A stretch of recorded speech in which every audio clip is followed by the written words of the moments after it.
What would you do if at 3 a.m. a single father knocked on a stranger's door soaked in rain, desperate for help, and the woman who opened it looked at him like she'd been waiting her whole life? This isn't just a story about coincidence. It's about memory healing, and the kind of kindness that echoes across decades.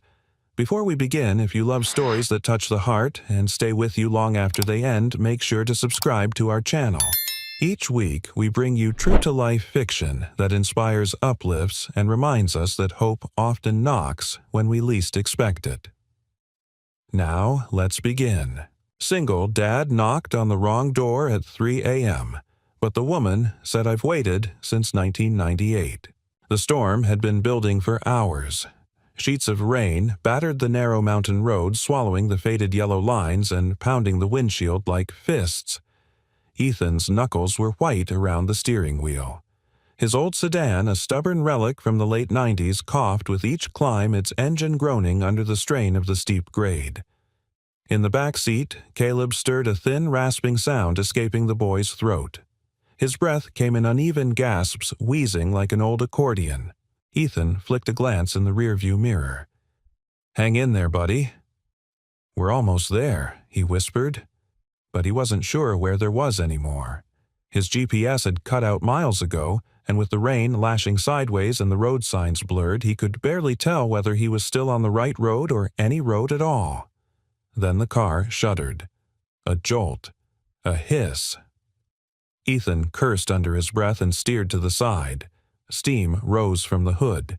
He jumped out into the downpour, heart racing. The radiator hose had finally given up. For a split second, Ethan wanted to scream. Not out of anger, but helplessness. He'd pushed this car through every storm, every emergency, and tonight of all nights it had chosen to quit. Caleb let out a whimper, struggling to breathe. Ethan rushed back in, grabbed his son from the back seat, wrapped him in his coat, and scanned the horizon. Darkness everywhere except for a faint, flickering light on the hill. A house. He didn't think. He ran. Mud splashed up his jeans, wind howled in his ears, and the boy in his arms trembled violently against his chest. The light grew clearer with every step, a porch lamp swinging on a long metal chain. A large house, old but not abandoned, stood at the top of the hill like a guardian forgotten by time. He reached the porch, his boots thudding hard against the wood. Rain poured from the eaves, soaking him to the bone. With a trembling hand, he pounded the door. 1 second, 2, 5, nothing. He was about to turn away when the porch light flickered and the door creaked open. She stood there in a navy cardigan and flannel pajama pants, her hair loosely tied damp from what must have been interrupted sleep. A woman in her mid-30s, elegant, even in simplicity. Her eyes met his, and for a long second she didn't speak. Her lips parted. Her hand flew to her chest. Ethan tried to form words. I'm sorry. My son. He's having trouble breathing. My car broke down. I just need a phone. Or help." The woman didn't move. Her eyes were locked on his face as if she were staring at a ghost. Then she whispered, barely audible over the storm, "I've waited since 1998. Ethan blinked. "What?" She looked down, shaken as if the weight of a decade had dropped into her chest. Then, suddenly snapping back into motion, she stepped aside. "Come in. Hurry." He hesitated for a split second, unsure whether she was confused, hallucinating, or both. But Caleb's body jerked in his arms again, and Ethan rushed in. The warmth of the house hit him like a wall. Oak floors soft, lighting the scent of cinnamon and old books. She led him quickly to the couch and grabbed a wool blanket. "Lay him here," she said. Ethan obeyed. The woman disappeared down the hall and returned moments later with a small nebulizer. He stared, wide-eyed. You have this?" She nodded, already fitting the mouthpiece. "I'm a clinical psychologist. My sister has asthma. I keep one in case she visits." Ethan held the mask over Caleb's face while the vapor filled his lungs. The boy's breathing eased slowly but surely. Minutes passed in silence, broken only by the rhythm of the machine and the ticking of a nearby wall clock. When Ethan finally looked up, the woman was sitting on a nearby armchair watching him with a mixture of awe and disbelief. "I don't understand," he said. "What did you mean, you waited since 1998? Her voice was soft. "Do you remember a girl, maybe 10 years old, at a bus stop, alone, in the rain?" The question pierced him like a forgotten echo. He swallowed, hard. I think so." "You gave her your jacket," she continued. "Told her to sit near the streetlight. Said people don't hurt kids who are visible." He nodded slowly, pieces clicking into place. "You had a purple backpack." Tears sprang to her eyes. "I carried it every day. You were crying. Your mom was late. She never came that night." Silence fell again, but it was heavy this time, full of shared history that neither had known they carried until now. "I tried to find you," she said. "I wrote letters, asked around. No one knew your name. You disappeared before the cops arrived. I thought maybe you weren't real." Ethan exhaled.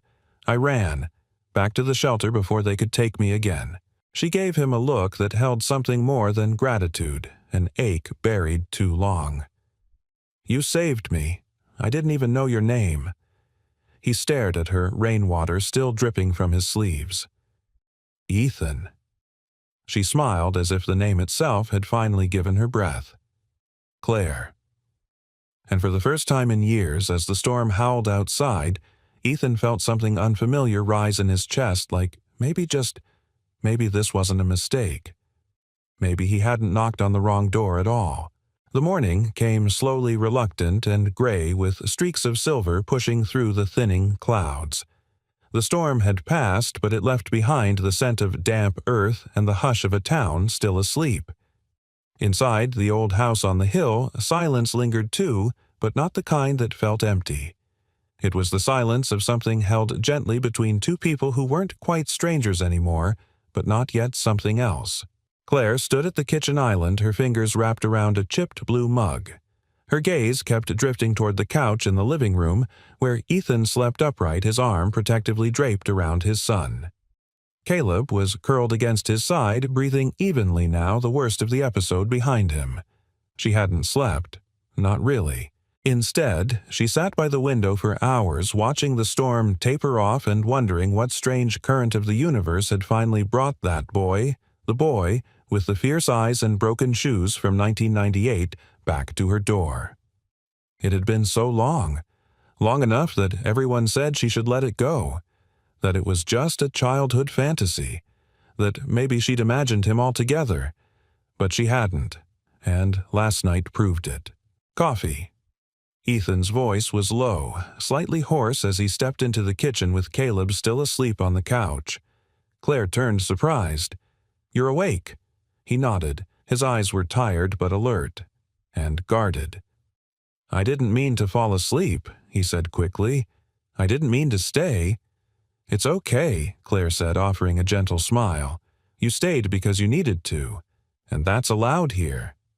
Ethan looked down as if unsure what to do with kindness spoken so plainly. "I can't pay you back for what you did," he said.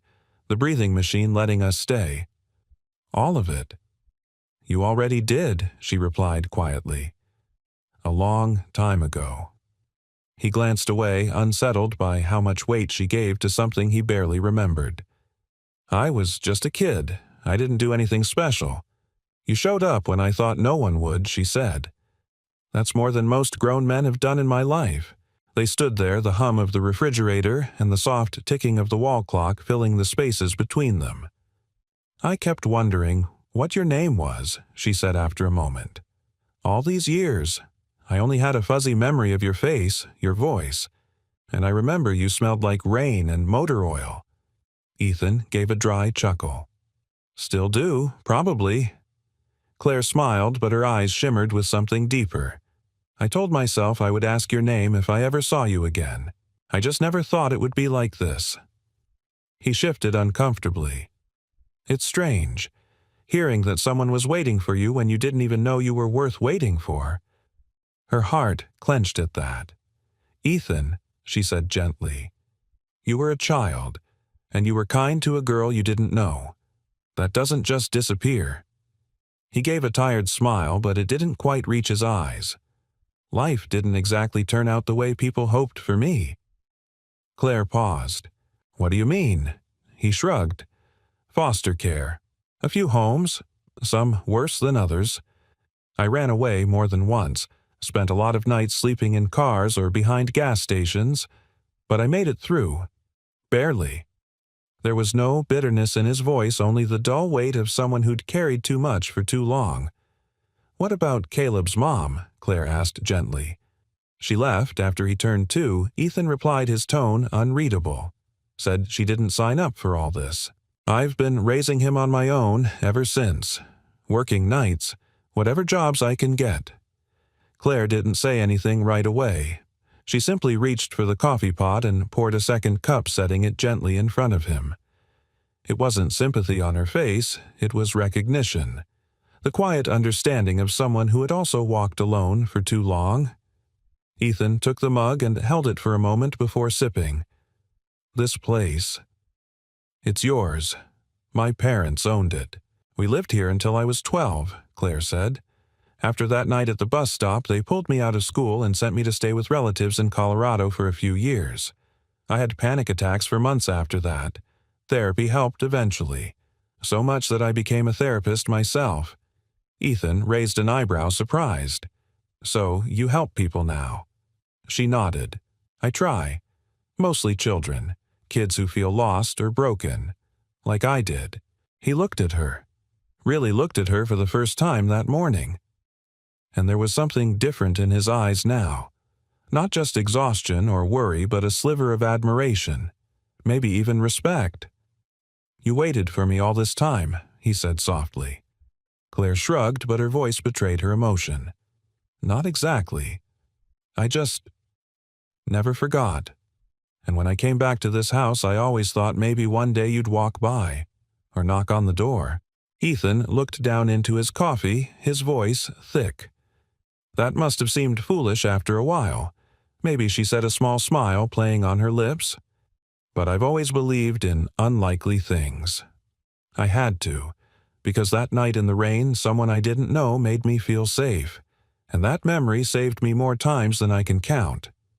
Ethan didn't know what to say to that, but something in him shifted, not all at once, but like the first loosening of a tightly clenched fist. Behind them, Caleb stirred, sitting up with a soft groan. Claire smiled and walked over, kneeling beside him with easy familiarity. Good morning, sleepyhead, she said. The boy blinked, then looked around. Where are we? In a safe place, Ethan replied. Caleb smiled faintly, then leaned back against the couch. Claire turned to Ethan. You don't have to leave right away, you know. You both can stay a little longer. Rest. Get warm. Think. He opened his mouth to protest, but she raised a hand. No pressure, no strings. Just, let this be the place where something good begins again. Ethan said nothing, but he nodded, and for now that was enough. By mid-morning, the rain had stopped completely. A thin veil of fog drifted lazily across the treetops as the mountain town stirred awake.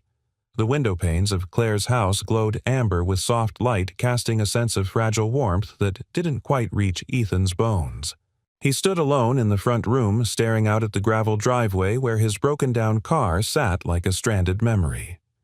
Claire had offered to call a local mechanic, but he'd declined more out of pride than practicality. Pride, he knew, had cost him more than it had ever protected him. Still, some habits clung tighter than scars. Behind him, Caleb's laughter floated from the kitchen. Claire had convinced the boy to try her pancakes banana and cinnamon with a drizzle of honey. Ethan hadn't seen his son that animated in weeks. And yet, he couldn't relax. He kept waiting for something to go wrong. A knock on the door. A word said wrong. A moment too vulnerable. He was used to life offering glimpses of kindness only to pull them away when he reached for them. Can I show you something? Claire's voice broke his thoughts. She stood by the hallway, arms folded gently in front of her eyes, steady. He hesitated. Sure. She led him past the kitchen and down a narrow corridor to a room tucked behind a sliding barn door. The hinges groaned faintly as she opened it. Inside, soft light filtered through gauzy curtains.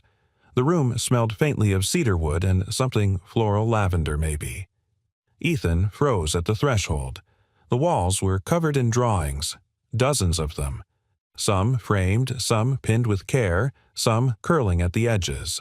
A swirl of charcoal sketches watercolors, pencil outlines every one of them depicting a different scene from that rainy night at the bus stop. A little girl huddled beneath a flickering streetlight. A boy offering his coat raindrops splattered across his shoulders. Two silhouettes sitting on a bench, heads bent close. A crumpled purple backpack on the ground. "You drew these?" Ethan asked, voice low. Claire nodded. "Not all at once. Over years. Every time I had a memory, a feeling, something that wouldn't let me sleep. I'd sketch it. Some were from therapy exercises, others just for me." He stepped inside, slowly, overwhelmed. It was like walking into someone else's heart. "Most people don't believe one memory can shape a life," she said quietly. But that night, it changed how I saw the world. I wasn't just scared of strangers anymore. I was looking for someone who proved that even in the worst moments good existed. Ethan stared at the drawings, awed and humbled. "I don't know if I deserve all this." Claire turned to him. "It's not about deserving. It's about the mark we leave, whether we realize it or not." He rubbed the back of his neck. "I think I wanted to believe that night never mattered, because remembering meant remembering everything else too." Claire waited, letting the silence speak for itself. "I've done things I'm not proud of," he admitted. "When you grow up in the system, it gets in your blood. I lied to survive. I stole food. I fought people. I got arrested once for vandalizing a foster home window just to get out. They moved me again and again." His voice tightened. "But I never stopped trying to be better for Caleb. He's all I've got." Claire's gaze softened. "He's lucky to have you." He shook his head. "I've slept in shelters. I've worked jobs no one wanted. I've walked 10 miles just to get him to a free clinic. I'm not proud of my life, Claire. I'm just tired of feeling like I'm always one bad break away from failing him." She stepped closer, her voice steady but tender. "Maybe you're not failing at all. Maybe the fact that you're still standing, still showing up for him every day is the very definition of not failing."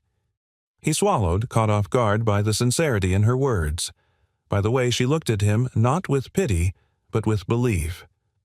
"I don't know how to let people in," he confessed. "I'm not good at being seen." Claire gave a faint, knowing smile. "Then maybe you just need someone who won't look away." Something in Ethan's chest ached like a locked door he didn't know was still shut. She turned to a small bookshelf near the window and pulled down an old photo album. Inside were newspaper clippings, notes, and a worn envelope sealed with tape. "I never told anyone about that night except my therapist," she said. "But after I got better, I started writing letters to you." Ethan looked up, startled. To me, Claire nodded. "Of course I never sent them. I didn't know who you were, but it helped me understand things. Helped me forgive my mother for never showing up. Helped me realize that not all love looks like family, and not all family needs to be blood." She handed him the envelope. "You can read them, or not. Just know they're here." He took it slowly, almost reverently. The weight of it in his hands felt heavier than paper. "Why me?" he asked. "You could have moved on. Forgotten me. Why wait for someone who didn't even know he mattered?" Claire looked at him, then her voice like sunlight breaking through fog. "Because kindness, when it's real, plants seeds. And I knew someday you'd come back to see what grew." Ethan didn't reply, but for the first time in a long time he felt something rise in his chest that wasn't fear or shame. It was the unfamiliar warmth of being remembered, of being worth remembering. And that changed everything. Ethan had never lingered anywhere this long before. He stood at the edge of Claire's front porch that afternoon, watching the mist rise off the hills as the sun burned slowly through what remained of the morning fog. The house behind him creaked gently in the wind, its age singing a low lullaby across the floorboards. He could hear Caleb's muffled laughter through the screen door. Claire had brought out an old board game, something about mice and cheese. Somehow, his son was laughing, genuinely laughing. Ethan hadn't heard that sound in months. His eyes traced the roofline of the house, the peeling white trim, the weathered swing that swayed on its own. The place had character. It had memory. Claire stepped beside him with 2 mugs of warm cider, handing him one without a word. She didn't ask what he was thinking. She seemed to know better than that. Instead, she sipped her drink and let the silence wrap around them like an old quilt. "You ever think about leaving this place?" Ethan finally asked, his voice quiet. Claire smiled faintly, still looking out over the hills. "All the time. Then I remember why I came back." He glanced at her, waiting. "This house," she said softly, "used to feel enormous. When I was a kid, it was my whole world. The porch was a castle tower, the attic a dragon's cave. But after that night, after the bus stop, everything changed." She paused. "I didn't feel safe in the world anymore. Not even here." Ethan nodded, understanding more than he wanted to admit. "My parents didn't know how to handle it," she continued. "They did what they thought was best, shipped me off to family in Colorado. It was years before I came back. And when I did, they were gone. Sold the city house, left me this one. I almost didn't take it." "But you did," Ethan said. Claire looked at him then, because a part of me hoped maybe if I returned to where I was broken, something might finally heal. Her words hung in the air between them. Unforced, unapologetic. Ethan turned the mug in his hands. "That's a brave thing to do." "It didn't feel brave," she said. "Just necessary." He stared out at the tree line. Most people would have just tried to forget. "I tried," that she replied. "Didn't work." He gave a small nod. "I know the feeling." Claire leaned back against the porch rail. "And you? Do you ever think about leaving wherever you are?" Ethan let out a soft huff of laughter. "All the time. But I don't have anywhere to go. We've bounced from place to place for years. Whenever I think we found a spot to settle, something gives, rent goes up, jobs dry up, the car breaks down. I got used to not unpacking. That sounds exhausting." He shrugged. "It is. But you stop noticing after a while. Just put your head down and keep moving." Claire looked at him with quiet conviction. "Maybe it's time you had somewhere to stay still." He didn't answer right away. Instead, he watched a squirrel dart across the edge of the porch railing, tail flicking like a metronome. "You know what the hardest part is," he said after a while. Claire shook her head. "Not knowing if you're doing enough. Not knowing if your kid's going to remember the nights you made it work or just the times you failed." Her voice softened. "Caleb's not going to remember what you couldn't give him. He's going to remember that you never left." Ethan swallowed. "I hope so." They both fell quiet, letting the wind speak for a while. After a moment, Claire turned to face him fully. "You know, people in town think I'm strange." He raised an eyebrow. "Why?" "Because I moved back to an old house on a hill, live alone. Barely go to church, don't date much, and spend my time drawing pictures of memories that no one else remembers." Ethan chuckled despite himself. "Well, when you put it like that," they whisper, "especially the older neighbors, think I'm some kind of ghost. You don't seem like a ghost to me." "No," she asked, eyes twinkling. "What do I seem like?" He hesitated, then said with rare honesty, "Like someone who knows how to stay." "That's rarer than you think." Claire's expression shifted, just slightly, but enough to make his chest tighten. The porch light flicked on as the late afternoon turned slowly toward dusk. "I meant what I said earlier," she told him. "You don't have to leave right away. You can stay until the car's fixed. Or longer." Ethan stared into his cider, tension prickling under his skin. "I don't want to be anyone's burden, Claire. You're not." Her voice was firm, unwavering. "Not to me. Not to this house. You're just someone who finally came home." His heart pulled sharply at that. He wanted to believe it. He wanted to lean into that idea to let his son rest in a bed more than one night to stop listening for eviction knocks or car engines dying. But he wasn't sure he knew how to live without running. The screen door creaked open. Caleb stood in the doorway holding the game board. "Dad, she let me win," he said with an exaggerated frown. "Again." Claire laughed. "Not true. You beat me fair and square." "Barely," Caleb muttered. Ethan smiled, reaching out to ruffle his son's hair. "Go wash up, champ. We'll figure out dinner soon." As the boy disappeared again inside, Ethan set his mug down on the porch rail. "I don't know what this is," he said slowly. "This place, this feeling. But it's been a long time since anything felt—" "Okay."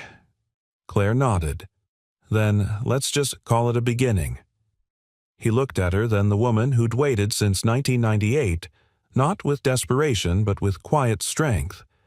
And something inside him, something long dormant and bruised, whispered that maybe beginnings weren't just for other people anymore. Maybe, just maybe they were for him too. The sun dipped low behind the pines, casting long amber streaks across the hardwood floor. Inside the quiet of Claire's living room, the day softened into hush. Caleb had fallen asleep on the couch again, a half-read comic book draped over his chest. His small frame rose and fell with rhythmic certainty, a sound Ethan had learned to check for like a heartbeat outside his own. Claire returned from the kitchen carrying a folded blanket. She draped it gently over Caleb, her hands moving with the careful grace of someone who didn't want to wake a sleeping hope. "He trusts you," Ethan said from the doorway, his voice quieter than usual. Claire turned, startled for a moment. "I didn't mean to overstep." "No," he said. "It's not that. It's just, he doesn't relax around people easily. Not even his teachers. He always looks like he's ready to pack up and leave." She gave a small smile. "He gets that from you." Ethan leaned against the doorframe, arms crossed. He looked at his son, then down at the floor. "I didn't grow up knowing what trust looked like," he admitted. "By the time I hit 10, I'd learned how to make myself invisible. Smile when you need something. Don't get too comfortable. Don't ask questions. Keep your bag ready." Claire sat on the edge of the couch, her eyes fixed gently on him. "You were just a child." He nodded. A child with a file and no address. She waited, sensing there was more. "I remember one home," he continued slowly. "They kept the fridge locked at night. Said it was to teach us discipline, but really they were just cheap. I'd sneak down and eat dry cereal out of my hand in the dark. And one night I got caught." Claire frowned. "What did they do?" "They made me sit outside. Middle of winter. No coat. Said maybe I'd remember next time." Her hands clenched in her lap. That same week, Ethan said they took in a new kid 6 years old. He cried every night for his mom. They gave him sleeping pills so he'd shut up. I watched it all and thought, if you ever want to get out of here, don't be soft. Don't be like him. Claire looked at him with something that wasn't pity, it was fury. Quiet and raw and entirely on his behalf. No child should be taught that kind of lesson.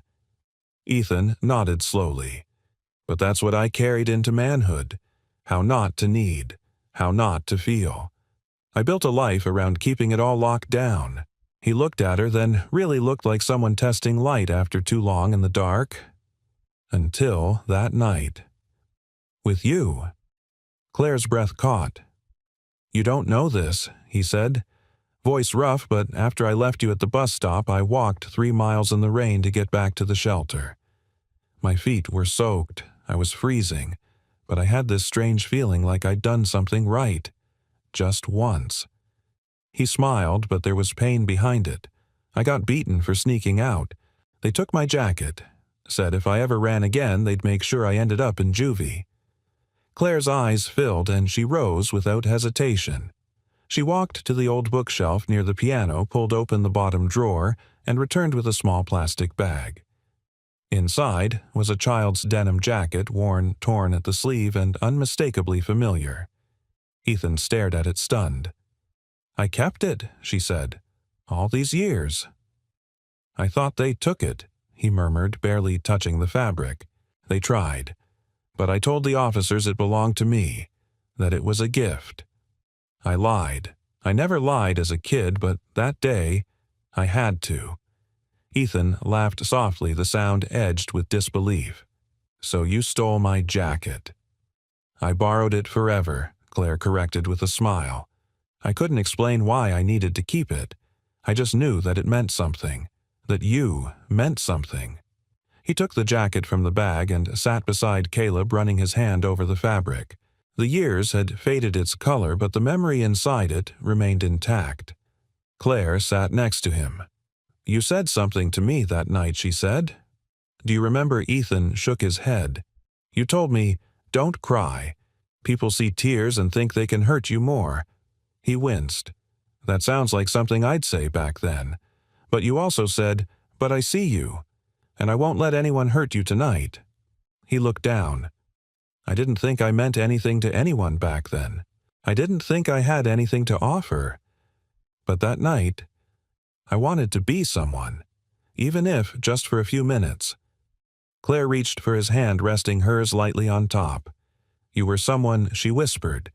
"You were the first person who ever showed me that kindness wasn't something I had to earn." Ethan didn't speak. He couldn't. His throat was tight, his chest heavier than he could bear. Then Caleb stirred, shifting under the blanket, mumbling in his sleep. Ethan pulled the jacket into his lap, blinking back something unspeakable. Claire watched them both, and her heart swelled with a mix of hope and awe. This wasn't just about remembering the boy he used to be. This was about reminding him of who he still was and who he could become. "You don't have to run anymore," she said softly. Ethan turned to her, his voice trembling. "I don't know how to stay." Claire's answer was steady. "Then learn. Here, one day at a time." And in the stillness of that room, with his son breathing steady beside him and the weight of an old jacket in his lap, Ethan felt something he hadn't felt in years, the beginning of home. The morning after sunlight spilled through the kitchen window in long golden stripes, warming the tile floor. Ethan sat at the table sipping black coffee while Caleb crunched cereal nearby, legs swinging beneath the chair. It felt domestic, almost foreign in its normalcy. Claire moved about the kitchen with a quiet ease, cracking eggs into a bowl, humming a soft melody under her breath. She wore an old sweatshirt and jeans, her hair tied back casually, but to Ethan she looked like something sacred, like safety wrapped in skin. And it terrified him. He shouldn't be here. He knew it in his bones, the way a man knows a house isn't his no matter how kind the host is. This, whatever this was, wasn't real life. It was a pause, a kindness extended. But kindness always had a limit, and Ethan had a history of overstaying welcomes. Claire slid a plate in front of Caleb and offered Ethan a second cup of coffee without asking. He murmured thanks, but didn't meet her eyes. "Carson's Auto said they'll tow your car this afternoon," she said gently. "They're a bit backed up, but they'll give it a look tomorrow." Ethan nodded. "Thanks." "You're welcome to stay until it's sorted," she added. He didn't respond. She noticed the change in his posture, the shoulders drawing inward, the cup held too tightly. "You okay?" she asked. "I should go," he said. His voice was quiet but final. Claire blinked. "Go where doesn't matter. Just, we've been here too long. I appreciate everything, but I don't want to cause any trouble." She stepped closer. "You're not causing trouble, Ethan. You're just breathing." "That's the problem," he said, standing abruptly. "I'm breathing under someone else's roof, eating someone else's food. I shouldn't be here." Caleb looked up, confusion in his eyes. Dad Ethan softened. "Finish your breakfast, buddy. We'll talk in a bit." But Claire didn't let it drop. She moved in front of him, blocking the doorway. "You're scared," she said. He met her gaze, eyes tight. "You think I don't have reason to be?" "I didn't say that," she replied, calm but firm. "But running now. That's not strength, Ethan. That's habit." He bristled. "You don't know what it's like living on edge every day. Worrying the next knock is bad news. Always calculating what you can afford to lose." "I don't," she agreed. "But I know what it's like to live afraid. I know what it's like to expect everything good to vanish." Her voice softened. "That's what trauma does. It teaches us to abandon joy before it abandons us." He closed his eyes, jaw clenched. He hated how much her words got in, how they settled in his chest like truth. "I can't need you," he whispered, "because if I need you, and you leave—" Claire reached out gently, placing a hand on his arm. "I'm not leaving." Ethan pulled away. "You say that now. But life always finds a way to take people like you away from people like me. Maybe life's trying to give you something this time." He stared at her, torn between believing and bolting. Then Caleb's small voice broke the tension. "Do I have to leave my new school again?" They turned. Ethan's chest caved at the question. "What I like it here," Caleb said quietly. "It's the first school where they let me finish my drawings instead of taking them away. Miss Jensen said my sketch of the lighthouse was impressive. No one's ever said that before." Claire knelt beside him, smiling gently. It was impressive. Ethan looked away, his throat tight. He had never been able to give his son anything consistent. No address, no holidays in the same city, no friends whose names stayed past summer. And now, when Caleb was finally smiling, finally sleeping through the night without waking in fear, he was going to rip that away, because he was afraid Claire stood and faced him again. "Let me show you something." She walked to the hall closet and returned with a box. Inside were ropes of all sizes, climbing cords, utility rope, even a thick sailing line. "When I was in therapy, she began, my counselor asked me to write down every fear I had on a different piece of rope. I didn't understand it at first, but she said fear was like a knot. The only way to undo it is to look at it closely, one loop at a time." She pulled out a short cord tied in a messy knot. "This one says, 'People always leave.' I tied it when I was 14. Ethan stared at it. "And this one," she said, holding a longer rope, says, 'I don't deserve peace.' I carried that one into my 20s. She handed it to him. I kept them. She said not to hold on to the fear, but to remember what I've untied, what I've overcome." Ethan didn't know what to say, but his hands closed around the rope as if anchoring himself. "You're allowed to stay," she whispered. "Not because you've earned it, not because you paid for it, but because you're human, and humans deserve rest." The words landed deep, like water finding cracks in dry soil. Claire stepped back, giving him space. Ethan looked at his son, at the knot in his hand, at the sunlight dancing on the floor like a welcome home. Then he sank slowly into the chair beside Caleb and exhaled. A long, unguarded breath.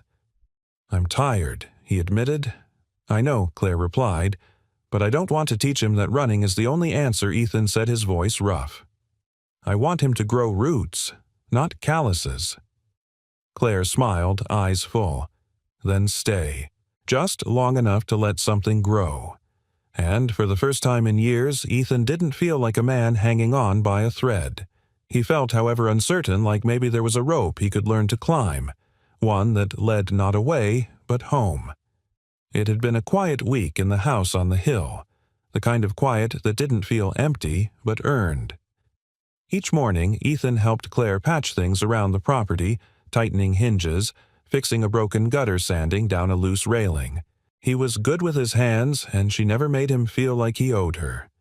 She just handed him the toolbox, made coffee, and let him breathe. Caleb had started at the nearby public school, and to Ethan's surprise, the boy came home with a smile most days. He talked about a girl named Ella who liked space rockets and a teacher who let him stay in at recess to draw. He seemed lighter, rooted, but if Ethan had learned anything about peace, it was this: it never lasted. It started with a voicemail. He'd walked into the gas station convenience store for a few things and came back to find a missed call from the mechanic. He hit play. "Hey, Ethan, it's Dave, over at Carson's. Just wanted to let you know we looked at your car. The radiator's cracked and the suspension's pretty shot too. Not worth fixing, man. Sorry." His stomach sank. The car was his last asset, his only means of independence. Without it, he felt exposed, dependent, trapped. He tried not to spiral, but old instincts kicked in fast. That night he barely ate dinner. Claire noticed but didn't press. Instead, she let him sit with his thoughts while she washed dishes and Caleb did homework at the kitchen table. Later, when the boy had gone to bed, she joined Ethan on the porch. The sky was crisp stars puncturing the dark like tiny promises. "You're pulling away," she said gently. "I don't want to talk about it," he replied. She nodded. "Okay, but I'm here when you do." The next day, Ethan drove Claire's old truck into town to apply for a job. It was a small warehouse, a shipping company that moved farm supplies to local counties. He'd done this kind of work before. It was hard honest, and he could disappear into it. He filled out the paper application, handed it to the manager, and waited. The man, a burly guy in his 60s with sunspots on his hands, read over Ethan's form. Then came the question. "You ever been arrested?" Ethan paused. "Yes. When I was 17. Vandalism and resisting." The man's expression flattened. "That, a felony, no sir. Juvenile record. Never reoffended." The manager gave a slow sigh. "We'll let you know." Ethan knew what that meant. 2 hours later, as he walked through the local supermarket with a few groceries, Caleb at his side, it happened. Caleb dropped a carton of milk and it splattered across the tile.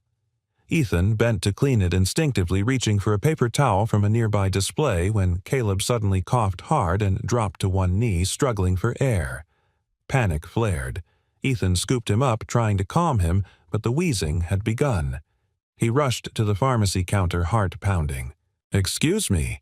My son has asthma. He's having trouble breathing. I need his inhaler prescription refilled." The clerk blinked. "Do you have insurance?" "No, but I can pay cash. Just give me I need to check with the pharmacist."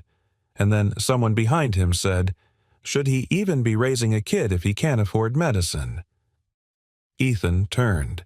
A woman, mid-50s cardigan and judgment in equal measure, stood beside a man filming the scene with his phone. The man said, "This'll go viral. Deadbeat dad can't save his kid in Walmart." Ethan's face burned. "Turn that off." "Public space," the man said smugly. "Freedom of speech." Claire arrived minutes later, out of breath, hair wind-blown and eyes blazing. She'd seen the video circulating online. Someone had tagged the local neighborhood group. She pushed through the crowd like a force of nature. "That's enough," she snapped. "Anyone filming a sick child should be ashamed of themselves." To the woman, "And you, what have you done today that made a child feel safe?" Then she turned to Ethan, placing a hand on his back. "Come on, let's get him to urgent care." She didn't ask questions. She didn't lecture. She just drove.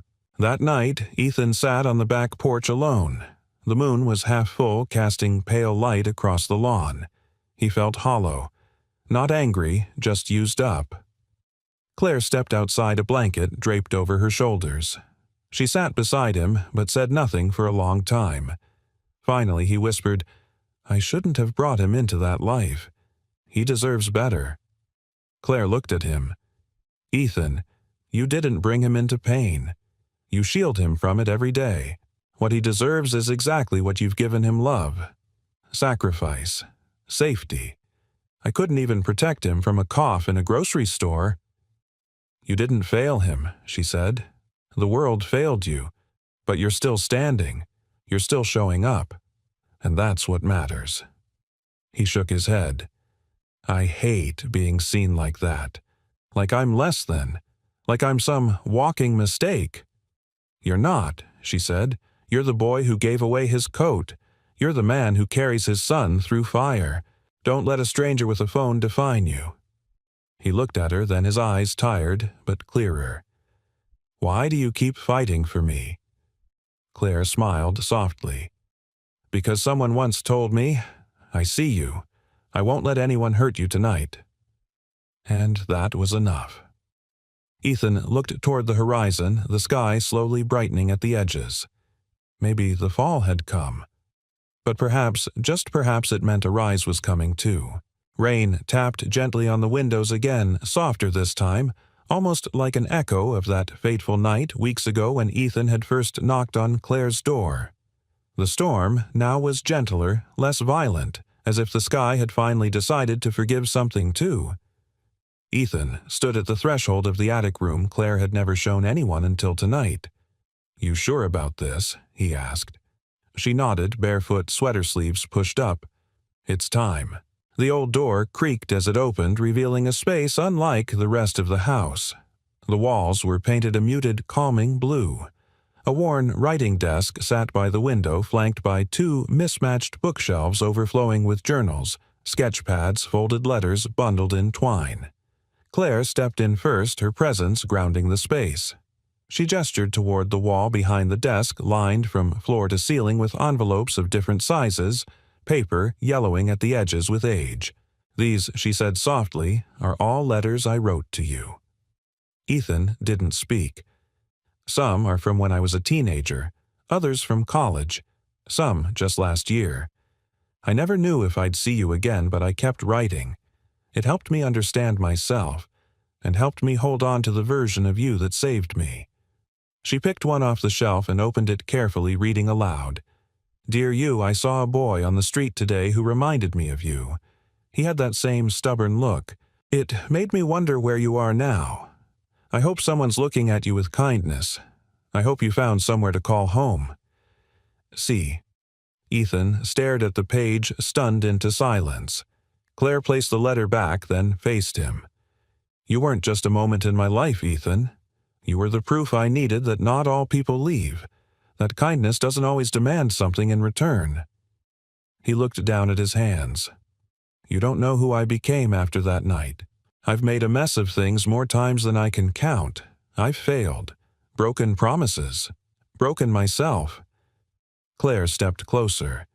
"And yet, here you are, raising a boy with more gentleness than most men are taught to carry, fixing things with your hands when your heart's still healing. You haven't failed, Ethan. You've fought every day not to become the darkness that tried to shape you." Her voice caught. "And that matters." He slowly approached the shelf, tracing one of the bundles with his fingers. "So, this is what I meant to you." She smiled.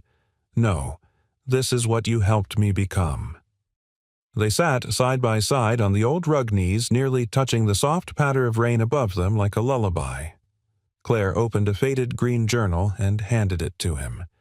"You should read this one," she said. It was the first. Inside was a drawing, two silhouettes on a bench under a streetlight. Her younger self had scrawled a caption. "He gave me warmth when the world didn't." Ethan's breath caught. He turned the page. The entry was shaky in a 12-year-old's handwriting. "I hope he knows I didn't forget. I hope he knows he didn't disappear." He looked up. Claire's eyes shimmered but didn't spill. She wasn't trying to make him cry.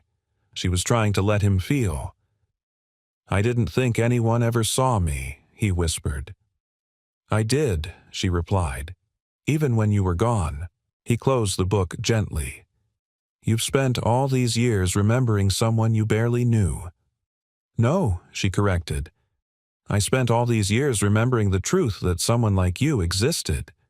Because if even one stranger could show me kindness without expecting anything, then maybe the world wasn't as cruel as it had seemed." There was silence again, but this time it was warm, healing. "I kept trying to become someone who could repay that moment," she said. "That's why I studied psychology. That's why I came back to this house. I wanted to be someone's safe place because once a boy with holes in his shoes was mine." Ethan lowered his head, his voice ragged. "You were the only person who waited for me. I didn't know I was waiting for you," she said, her voice tender. "I just never closed the door. He looked around the room, the walls holding decades of unsent words, and something inside him finally broke open. Not in a dramatic collapse, but in a quiet surrender. "I don't have the right words," he said, voice shaking. "Not to repay you. Not for this." Claire reached across the space and took his hand. "It's not about repayment. You don't owe me anything." "Yes, I do," he said. "You gave me a place I didn't believe existed, a version of myself I thought I lost." She smiled through the emotion. "Then take it. Keep it. Live it." He nodded slowly, his fingers tightening around hers. "I will." Later that night, long after the attic light had dimmed, Ethan sat alone at the writing desk. Claire had gone downstairs to check on Caleb. The rain had stopped. He pulled a blank sheet of paper from the drawer, and for the first time in years he picked up a pen. He didn't write to Claire. He wrote to the boy he used to be. You were never invisible. You mattered, even when no one said it. Someone remembered you, and that saved your life. He folded the letter and tucked it into an envelope. On the front he wrote, "To the one who stayed through the storm." Then, gently, he slid it into the shelf beside Claire's. And just like that, the room of letters became a room of beginnings. The late October air had grown crisp, curling into the corners of the old house with a kind of gentle urgency. Leaves rustled against the porch like old letters being read aloud by the wind. Inside, the kettle whistled softly, the scent of chamomile steeping in the small kitchen. Everything felt quiet still, yet underneath it all, something new stirred. Ethan sat at the breakfast table, hands wrapped around his mug, eyes distant. Across from him, Claire watched in silence, reading more in his stillness than words would have offered. "You've been different since the attic," she said gently. Ethan glanced up. "Yeah, something shifted. Good or bad?" He hesitated. "Both." Claire waited, knowing better than to press. "I've never let anyone see that part of me before," he said. "The part that remembers, the part that wants something more than just getting by." Claire nodded. "It's hard letting the guard down. It's terrifying." They sat in shared quiet for a moment, the low clink of Caleb's pencil on the other side of the room blending into the hum of the day. Claire reached into a folder by her side and slid a paper across the table. It was a flyer, simple black and white. At the top it read, "Volunteer maintenance needed. Community Resource Center. They're renovating the rec building downtown," she explained. "They need someone who knows tools, can patch, drywall, repair old lighting. It's not paid yet, but it could lead to something." Ethan stared at it. "I don't want charity." "This isn't charity," Claire said. "It's dignity. Purpose. A start." He looked away. "I've had starts before. They don't last. Maybe this one does," she replied. "But you won't know if you don't try." He picked up the flyer, folding it slowly. "I'm scared, Claire," he admitted. "Scared that if I let myself believe in this place in you, in me, I'll fail. And worse, I'll let Caleb down again." Claire's voice was soft but sure. "Let me offer you something." He looked at her warily. "Stay," she said. "Not just until the car's fixed. Stay because this house isn't just mine anymore. It became something else the moment you walked back into it." Ethan stared at her, frozen. "Live here," she continued, "at least for a while. Help at the center. Let Caleb finish school without packing a bag every 3 weeks. Let yourself breathe." He was shaking his head before she finished.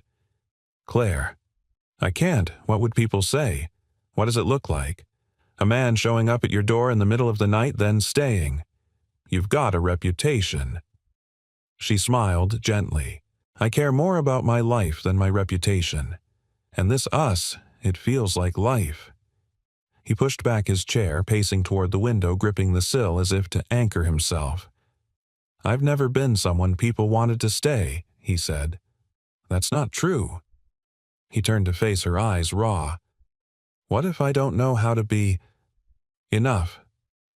Claire stood and walked slowly toward him.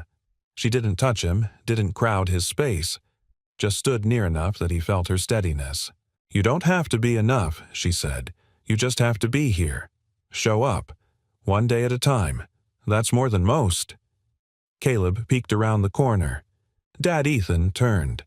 "Miss Claire said I can help her plant bulbs tomorrow in the garden," the boy said. "Is that okay?" Ethan's throat tightened. "Yeah, buddy, that's okay." The boy beamed and ducked back to his drawing. Claire smiled softly. "He's already putting down roots." Ethan exhaled slowly. "I don't know if I can promise forever." "I'm not asking for forever," Claire said. "I'm offering today, and we'll figure out the rest." He studied her face the way it held both tenderness and grit, the way she didn't offer rescue but partnership.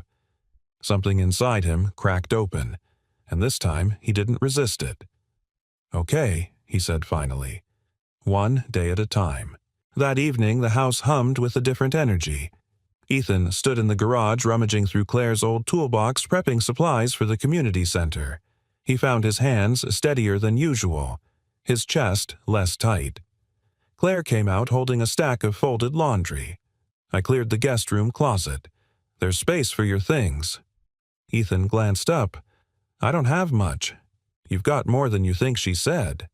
He nodded. She paused. "You okay?" He wiped his hands on a rag. "Yeah. Actually, yeah." Claire started to turn, but he stopped her with a quiet, "Claire." She faced him. He looked at her eyes, unreadable. "If you hadn't opened that door, I don't know where I'd be." She stepped closer. "And if you hadn't knocked, I'd still be waiting." They stood there in the faint light of the garage between the past that shaped them and the future they were slowly, bravely choosing. No promises, just presence. And that was enough. The morning light spilled across the floorboards of the community center like spilled paint, golden warm, full of promise. The once abandoned building now buzzed softly with the hum of tools and voices, the rhythm of restoration. Ethan stood near a freshly painted wall caulking a window frame with steady hands. He wore an old gray shirt smudged with dust, his sleeves rolled up his brow damp with honest sweat. It had been weeks since he'd moved into Claire's home. Weeks of stillness and routine of laughter echoing through a kitchen that had never been his but no longer felt like it belonged to someone else. And now, here he was building something, not just fixing it. "Hey, window guy," called a voice from behind. "You're making the rest of us look bad." Ethan turned to see Rick, a retired firefighter who'd taken a liking to him. The older man grinned, balancing a box of electrical supplies on his hip. Ethan chuckled. "I aim to please." "You aim too well," Rick said. "You sure you never did contracting before?" "Nope. Just survival." Rick didn't laugh, but he nodded with understanding. "You ever need steady work, I've got a cousin runs a renovation crew. You've got a good eye, and better work ethic than half the guys I've hired." Ethan blinked, surprised. "I appreciate that. Don't thank me yet. Wait until you see the paychecks." "They ain't magic." Rick winked, then wandered off. Ethan turned back to the window, but something in him had shifted. This wasn't just a task. It was a possibility. Later that day, Claire arrived with a tray of baked goods, and Caleb trailing behind her holding a paper cup of lemonade like it was gold. "You should see the bulletin board," Caleb said wide-eyed. "There's a picture of Dad on it." Ethan raised an eyebrow. "What?" Claire laughed. "Someone from the town council took a photo last week, said they were highlighting volunteers. Your son's very proud." "I'm not posing for anything," Ethan muttered. "You didn't. You were holding a ladder and frowning," Claire replied. "It's very on brand." Ethan chuckled, but it softened into something deeper. "Thank you. For this. For everything." Claire placed the tray on a table, then looked at him steadily. "You're doing this. You. I just opened a door." He lowered his voice. That was more than enough. By afternoon, the building buzzed louder than before. Word had spread about Ethan, about the single dad who showed up day after day, worked without complaint, stayed late to fix what others missed. People came by just to say thank you. A few dropped off tools they no longer used. One man handed him a fresh pair of work gloves, shrugging awkwardly as he muttered, "Figured you could use 'em." Ethan nodded speechless. He wasn't used to being seen like this, not as a burden, but as part of something. That evening, the three of them walked home together. The sky blazed orange and pink, the last light folding over the hills like a warm blanket. Caleb raced ahead, laughing, chasing his shadow. Claire and Ethan followed quietly, their steps naturally falling in sync. "He told his teacher today that his dad builds places where people get better," Claire said softly. Ethan looked at her, emotion flickering in his chest. "I never thought I'd be anyone's hero." "You don't have to be a hero," she replied. "You just have to be his, and you already are." They reached the house as the first stars blinked into view. Claire turned toward the garden, her hands brushing through the tops of the marigolds she and Caleb had planted days before. "I was thinking," she began, then paused, "about writing that article again. The one you told me about Ethan asked. The story of the boy who gave you his jacket." She nodded. "But now, it's not just about that night. It's about what happened after. About what kindness can grow into if someone gives it room." Ethan hesitated. "You think people want to read that?" "I think people need to," she said. He nodded quietly, honored. She turned toward him. "Would you mind if I included your name?" He thought about it. The old version of himself, the one who avoided notice, who didn't want to exist on paper, shrank a little in the shadow of who he was becoming. "No," he said, "I think it's time." A week later, the article went live. Claire titled it, "The Boy with the Jacket and the Man Who Stayed." It was simple, honest, no embellishments, just truth. And it spread. People wrote letters, strangers sent emails. A teacher in Wisconsin shared it with her class. A pastor in Idaho read it during a sermon on grace.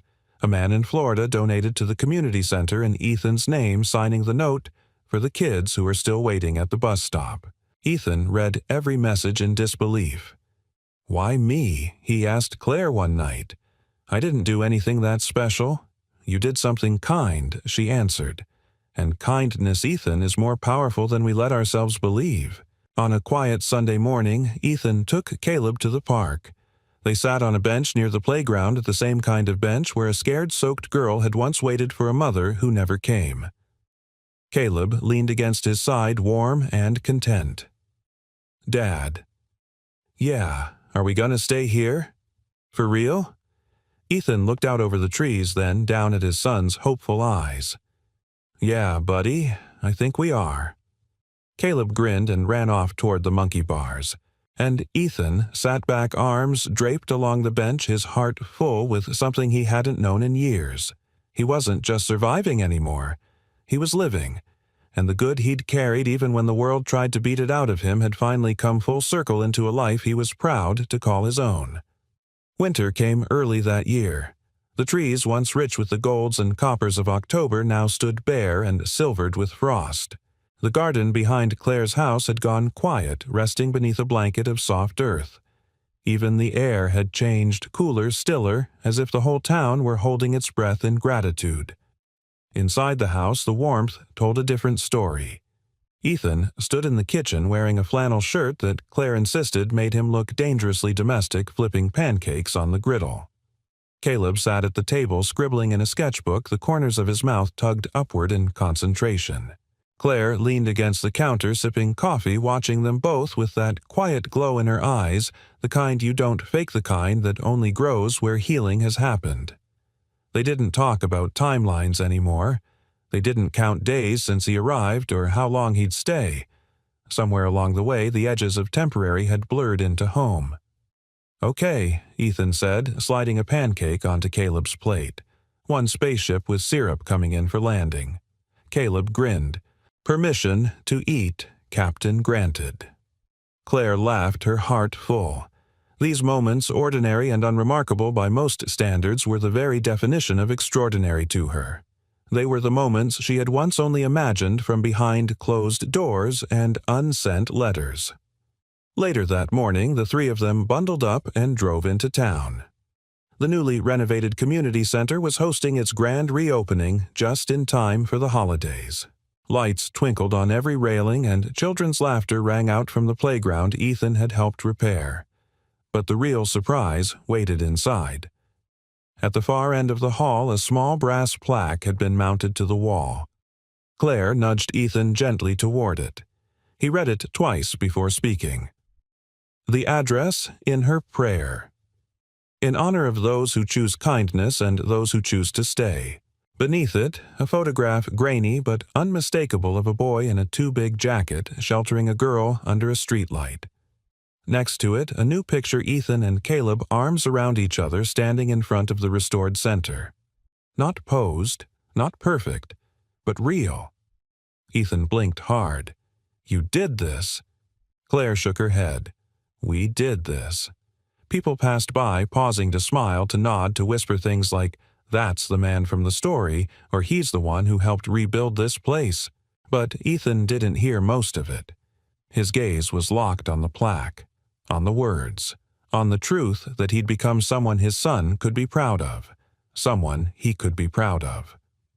That night back home, Claire lit the first candle of the season. They had no formal tradition, yet no religious rituals or inherited customs. Just warmth, togetherness, the miracle of being where they were with who they were. Ethan stepped out to the garage for a moment and returned holding something wrapped in old newspaper. Claire looked up, curious. I found this in the attic, he said, placing it gently in her hands. She unwrapped it slowly. It was the jacket. His jacket. The one she had kept all those years. The sleeves still frayed, the denim faded, but intact. I thought you might want to hang on to it, he said, voice low. Or pass it on someday. It's yours more than mine now. Claire held it against her chest, overcome with a wave of memory and meaning. Thank you, she whispered, for giving it to me. Twice. Ethan stepped closer. You said something to me once. That kindness plants seeds. Claire looked up, eyes shimmering. Well, he continued, you were the one who watered them. In the other room, Caleb turned on the old radio. A holiday song crackled through off-key and warm. He called out Claire Dance with me. Claire laughed. I think that's your dad's job. Caleb grinned. Only if he remembers how Ethan raised an eyebrow.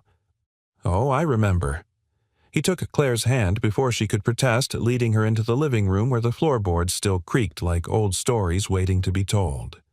They danced slowly, clumsily, to a tune no one really knew, three people no longer waiting for a miracle because they had already become one for each other.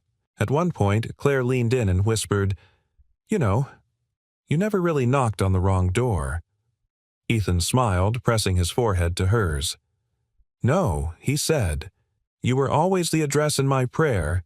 I just didn't know it yet. And so, on a quiet hill in a small town under a roof where love had once only lived in memory, three hearts kept time together, not in fear, not in grief, but in hope. Because sometimes the miracle we're waiting for is the home we choose to build together. We'd love to hear from you. Where in the world are you watching from? Let us know in the comments below and share what part of the story touched you the most. If this story moved, you don't forget to subscribe for more heartwarming tales that bring hope, healing, and human connection to life. Thank you so much for spending your time with us. We truly appreciate you. Until next time, take care and keep believing in the quiet power of kindness.